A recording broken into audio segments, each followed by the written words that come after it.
Good morning and welcome to Distance Learning 101 here on ABC WTVA. I'm Greg Ellis with the Tupelo Public School District, and today we have a special lesson in Spanish, and we are joined by Mark Garrett, better known as Senior Garrett, from the middle school. He's been there 12 years, and you also taught at Milam. Yes. And here at Church Street. Yes. So welcome back. Thank you. Good to be back. We've never had a foreign language class before, so I'm very intrigued. My background is German and not Spanish, but you're gonna teach us some things, and myself included. Yes. So we're very excited, and thank you for taking the time. You're very welcome. And hope that this quarantine hasn't been too hard on you. All right. Not too bad, but I will tell you, I miss my students I bet. terribly. There is a hole in my heart. Well, and I know they miss you too. That's the tough part, the relationships that we build. Yes. And you don't get to send them off the way that you wanted to, and that's part of your lesson that you do at the end of the year that you didn't get to do. So we're going to try to implement that in today's 22 minutes that we have on the show. Okay. All right. Well, let's dive right in and let's learn some Spanish. All right. Usually the last unit of the year we do at Tupelo Middle School is I do a human body and health unit. Unfortunately, we didn't get to do that unit this year, and to me, it's one of the most important units out there because I always ask my students, how do you think you could use this in real life? And of course, some of the answers I get is, well, if you're traveling to a Spanish-speaking country and you get hurt or you get sick, the main reason is I know a lot of my students are going to go into healthcare one day, and they think, well, hey, I may be a doctor one day in an emergency room or a first responder. I come across somebody who speaks only Spanish. And then I tell you, yes, and if you could just pick out words like corazón, heart, or cabeza, head. You don't have to be fluent in Spanish, but if you could pick out these words, you go, you can know what to do. So that's why I think this is such an important unit. So what I want to do today, and you don't have to have any prior knowledge, I want to teach you how to express something's hurting, how to ask and tell that you're sick, and how to ask for help. Okay. All right. So we're going to start with the name of this unit, and we don't have to know this part, but the name of the unit is called El Cuerpo Humano y la Salud, the human body and health. All right, so what I want to do is I want to start with 5 words, body words, that are used a lot for either sickness or if they're in pain, then something serious could happen. All right, so what I want you to do is I want you to repeat after me. Okay. All right, the word for the head is la cabeza. La cabeza. La cabeza. La cabeza. All right. And that's head. The head. All right. The word for the throat, la garganta. La garganta. La garganta. La garganta. Yeah, very good. All right. So what is la? La means thee. Thee. Okay. It's the Spanish has 4 ways to say thee. This is a feminine singular thee, but it means thee. By the way, I want to point out something here that I always do my students because English and Spanish are both European languages, and there's always connections. So if you look at this word, la garganta, can you think of an English word you can relate to it? Gargle. Gargle, of course. That's the first thing I thought of. Of course, because Spanish is a Latin-based language, and English has a lot of Latin in it, so you can find these connections. This is something I always like to do with my students. Find those connections. It Word helps you remember. association really does help you remember things. Of course, of course. All right, let's move on. El pecho. El pecho. El pecho. El pecho. All right, that's the chest. The pec. Yes. Yes, we use the pecs, the pectoral muscles. Right. Yes. All right. El estómago. El estómago. El estómago. El estómago. Right, the stomach. The stomach. And that was pretty easy. Yeah, that's it's very similar to the English. El estómago. I wish mine looked like that. Me too. All right, one more, one that can be very serious. Okay. The heart. Oh, yeah. All right. El corazón. El corazón. El corazón. El corazón. Okay. Now, for, I guess, cardiac. Yes, or coronary. Coronary. You can relate these words to. By the way, what we call the Z, the Spanish is called the zeta, makes an S sound. S. So it's corazón. Corazón. There you go, corazón. All right. Now, what I want to do is teach you how to express something that's hurting with these body parts. So in Spanish, if you want to say something's hurting you, what you're going to do is you're going to start with this simple phrase called me duele. Me Duele. Me duele. Me duele. Okay, now me duele means to me something hurts. Okay. So you start there when you want to express pain, and let's say we want to focus on the stomach. Again, the word for stomach is el estómago. So you would say me duele, to me hurts, el estómago. So therefore, me duele el estómago. Me duele el estómago. Oh, that was beautiful. Me duele el estómago. So literally, what you're saying is, to me hurts the stomach. Of course, you say you know some German. You know when you translate, you don't always translate word for word. So when you translate backwards. Exactly. Especially on conjugating. Exactly. This is a perfect example. So when I translate this, I'm not going to say, oh, to me hurts the stomach, because even though it's understood in English, that's awkward. Right.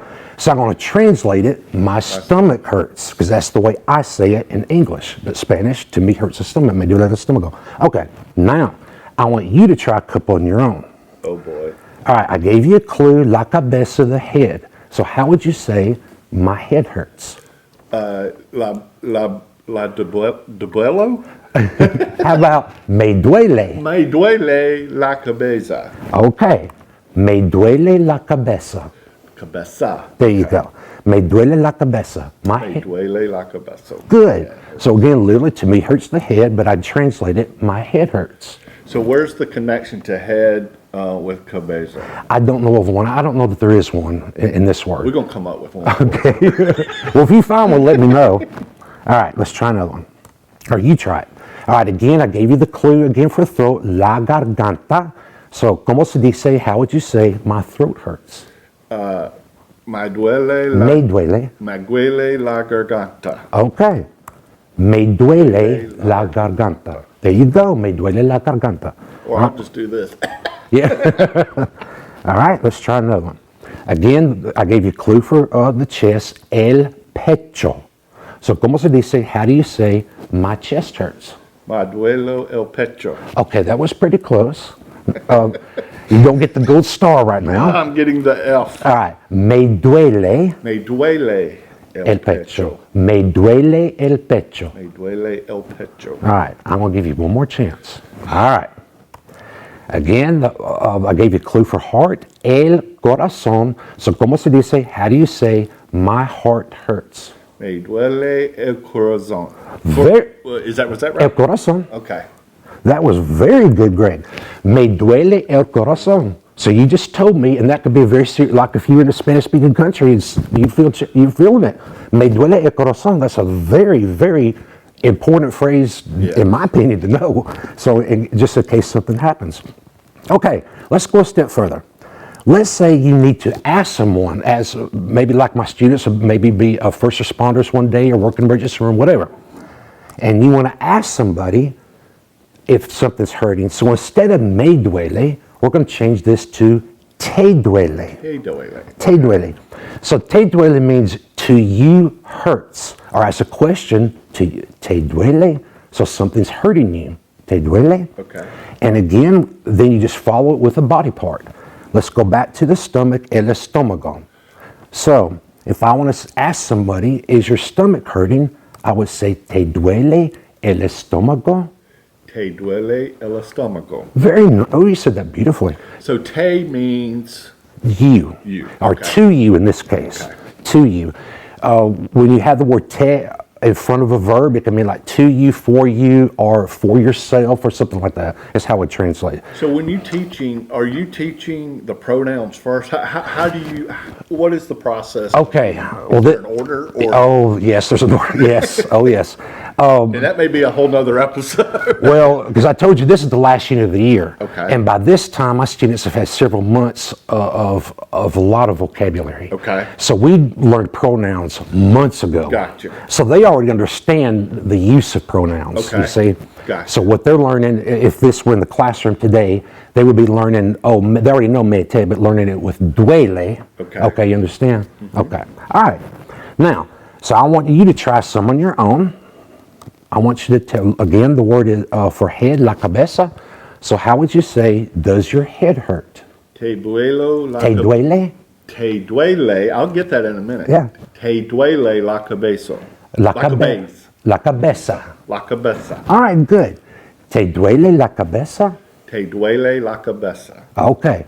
Now, one thing, Greg, I want you to do, because what you actually said is your head hurts. Okay. If you want to make it, it's the same word order in Spanish. So if you want to make it a question, you've got to inflect the voice. Te duele la cabeza? Okay. I want you to try it like that. Te duele la cabeza? There you go. Now it became a question. Gotcha. Okay? Because in Spanish, a lot of times a question statement is the exact same word order. It's how you inflect the voice. No, I never learned that Yeah, before. okay. So, all right. Well, before we go any further, Yeah. we need to take a break. Okay. I hope I'm going to pass. I'll take my D on this one. All right. We're going to come back with more Spanish with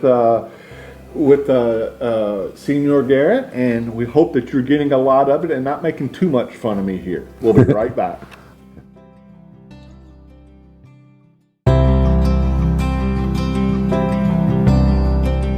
Welcome back to Distance Learning 101. I'm Greg Ellis, and today, in a very special Spanish lesson, I am joined by Senor Garrett at the middle school.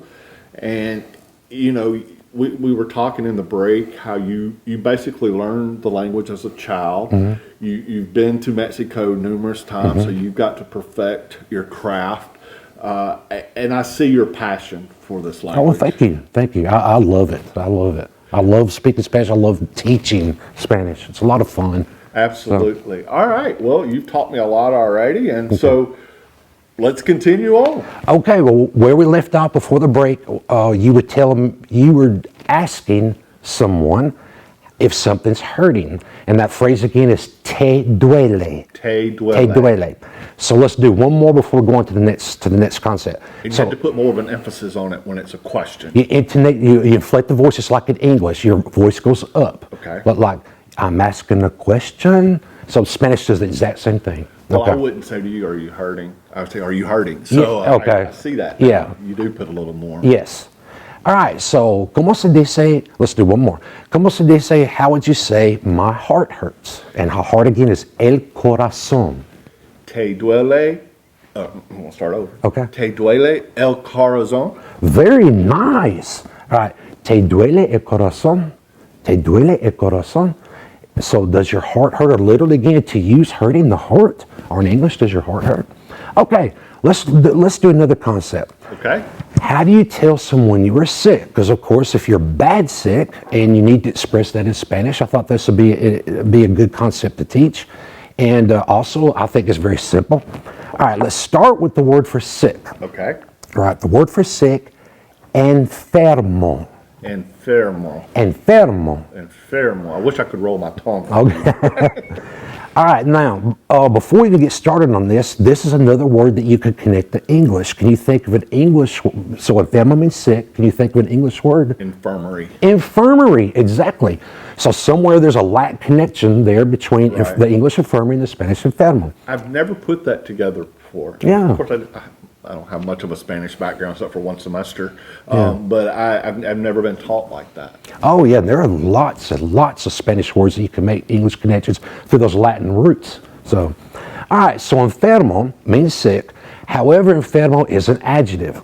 Now, we know that adjectives are words that describe nouns. Right. So in Spanish, everything's gender-based. So if you use an adjective, like the word enfermo, sick, but if you use it to describe a female, you need to use that adjective in a feminine way. Okay. So enfermo can also be enferma. Enferma. If a female is saying I'm sick, or maybe you're asking a female she's sick, or you're talking about a female like my mother's sick, Right. then enfermo switches to enferma. All right, so let's take me for example, I'm male. Okay. So if I want to say I am sick, the word enfermo, now I'm going to say this, estoy enfermo. Now I want you to try that.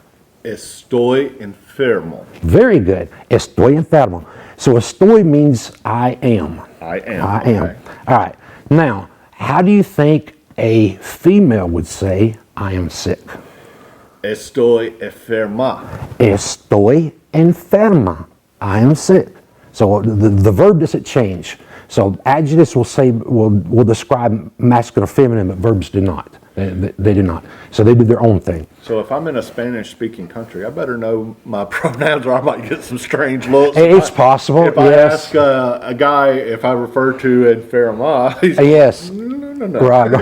He'd forgive you because he would call you a gringo, which there's nothing wrong with that, by the way. There's not derogative at all. It's just a word they use for Americans. Right. But no, just you would be excused because you're a gringo. So they would understand.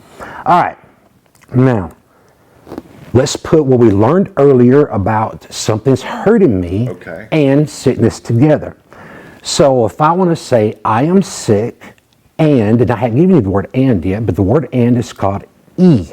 E. E. It's spelled like the letter Y, but it's just pronounced E. So I am sick, E, and my throat hurts. And I gave you 3 clues there, and throat, la garganta, and again hurts me is me duele. So do you want to try it on your own? Yeah, I've already forgot what. Estoy? Estoy. Okay. All right. And do it from the perspective of a girl. I have a clip of a girl. Okay. You're going to get me in trouble for this. Estoy y la garganta me duele. Okay. I botched it, I know. Now, if you were in my class, I would say, no, Greg, that is not, no, that is not correct. That is fine. Okay. So we're going to say, estoy enfermo. Yes, I forgot to identify my sick. female. Yes. So estoy enferma, as a girl would say, I'm sick. Y me duele. Me duele. So something's hurting me, the throat, la garganta. Estoy enferma y me duele la garganta. All right? That's exactly how I would say it. There you go. Estoy enferma. E, not Y. Yeah. Y me duele la garganta. That was good. That was good. That was good. That was good. All right. Now, from a male perspective, how do you think you would say, I am sick and my head hurts? Remember, I'm sick and to me hurts the head. Well, obviously, the estoy would still be, but this time it would be enfermo. Yes, estoy enfermo. Uh-huh. All right, let me cheat on this one. Yeah, that's why I have it there. Okay. All right, so estoy enfermo. Why? E. I'm going to get that in a minute. I'm looking at it, saying it in my head. Yeah. Y la cabeza me duele. Okay, that was pretty good. Estoy enfermo y me duele la cabeza. Me duele la cabeza. Because again, you're really saying, it to me hurts the head. You put your verb first before. Yes, in this case, yes. You don't always do that, but in this case you did. Yes. What determines that? The order.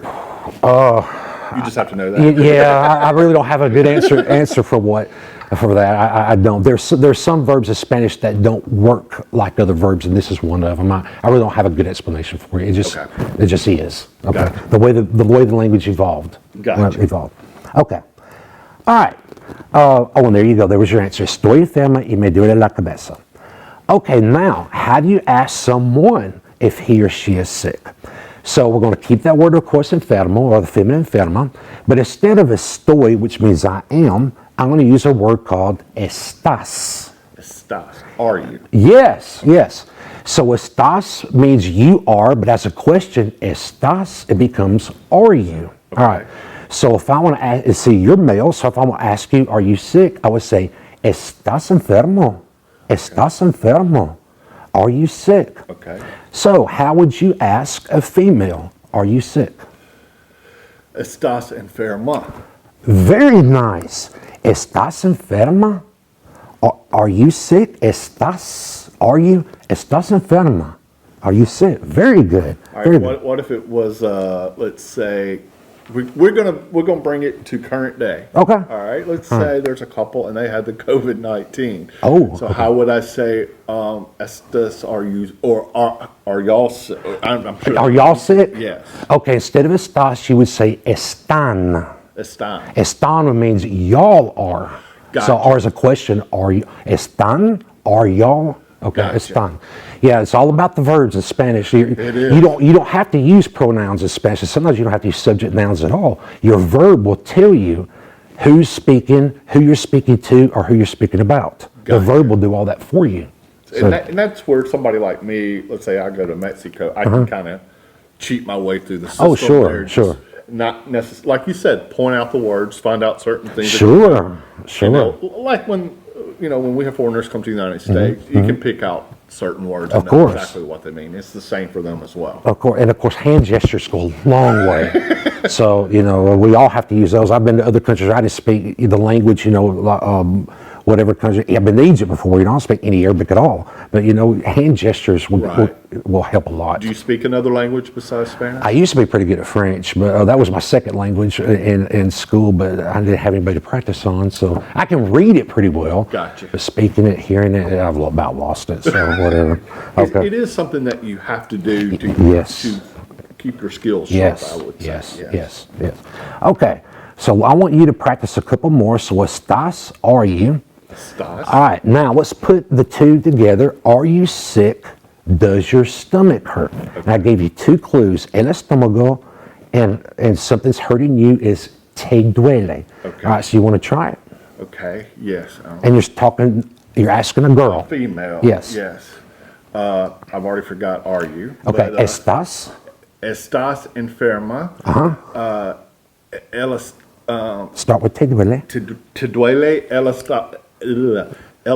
how do you say it? El estómago. El estómago.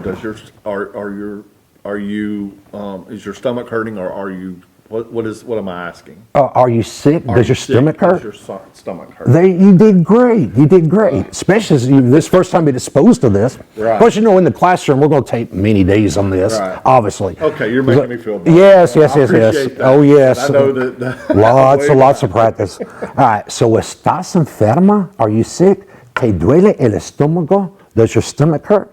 All right, why don't you try another one? Are you sick? Does your chest hurt? And you're going to ask a male this time. Male. I gave you two clues, the chest, el pecho, and hurts you, te duele. All right. All right, so this will be our last one because we're down to a few Okay, seconds. okay. So, and this is a male.